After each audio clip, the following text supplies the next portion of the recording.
शहर के मधुनगर आशियाना रोड से जुड़ी हुई ये खबर है, जहां पर आज पालिका की अतिक्रमण शाखा की टीम अवैध अतिक्रमण दूर करवाने के लिए पहुंची थी। दरअसल पालिका की अतिक्रमण शाखा की टीम की ओर से शहर के विभिन्न इलाके से अवैध अतिक्रमण दूर करवाए जा रहे हैं। तब उसी के तहत मधुनगर आशियाना पार्क के आसपास के इलाकों में से कई अवैध अतिक्रमण पालिका की अतिक्रमण शाखा की टीम की ओर से दूर करवाए गए।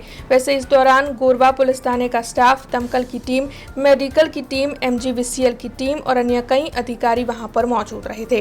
अतिक्रमण शाखा की टीम के अधिकारी राजेश भाई मेकवान ने इस बारे में ज्यादा जानकारी दी। आज वहीवटी वोर्ड नंबर 8 में समावेश विस्तार मधुनगर 4 रस्ता थी ब्रिज तरफ जता आशियाना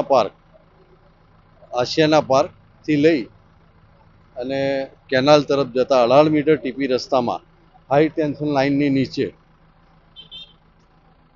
हंगामी दबाणों जे करेला है टीपी रोड पर तेने दूर करवानी कार्रवाई चालू है। Gorwa police station staff, TP department ना एंजीनियर श्री, सर्वेयर श्री, दबाण शाखानी team, medical department, street light, fire,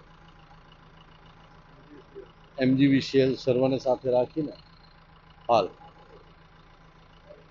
TP 55 गोरवा 18 मीटर टीपी रस्ता में दबाणों दूर करवानी कार्रवाई चालू है। हमसे जुड़े रहने के लिए हमारे YouTube चैनल को सब्सक्राइब करें और नई वीडियो की नोटिफिकेशन के लिए बेल आइकॉन को दबाएं।